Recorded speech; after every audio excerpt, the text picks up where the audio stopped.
சாத்துக்குடிய வச்சு பண்ண சம்பவத்த சொல்றேன் கேளுங்க. இப்பல்லாம் எங்க வீட்ல வெயிலு தரையில படாம டைரக்ட்டா சீலிங்லயே பட ஆரம்பிச்சிருச்சு. எனக்கு தெரிஞ்சு இன்னும் கொஞ்ச நாள் போச்சுன்னா, சூரியனே பூமிய மூஞ்சி பாக்குற கண்ணாடி மாதிரி தான் யூஸ் பண்ணிக்கும்னு நெனைக்கிறேன்.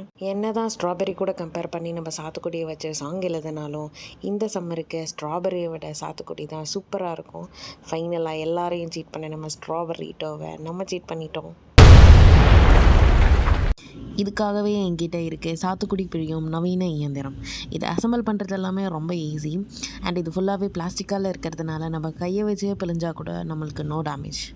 ஆனால் எப்போவுமே பேஸ்கெட்டில் எத்தனை பழம் இருந்தாலும் யாருமே கடைசி வரைக்கும் தொடாமல் காஞ்சி போகிற பழம் இந்த சாத்துக்குடியாக மட்டும்தான் இருக்கும். அதுக்கு காரணம் அதோட டேஸ்ட்டு கிடையாது, அதை யார் புழியறதுங்கிற ஒரு போட்டி தான்.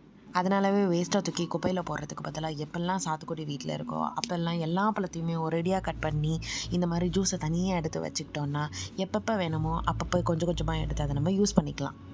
இருங்க அதோட முடியல. இதை நம்ம எப்படி அசெம்பிள் பண்ணமோ அதே மாதிரியே டிஸ்மேண்டில் பண்ணிடணும். அண்ட் வாஷ் பண்ணும்போது இதோடைய பேஸை வாஷ் பண்ணக்கூடாது, அது டிட்டாச்சபிள் தான். ஸோ அதை கலட்டியே எடுத்துடலாம்.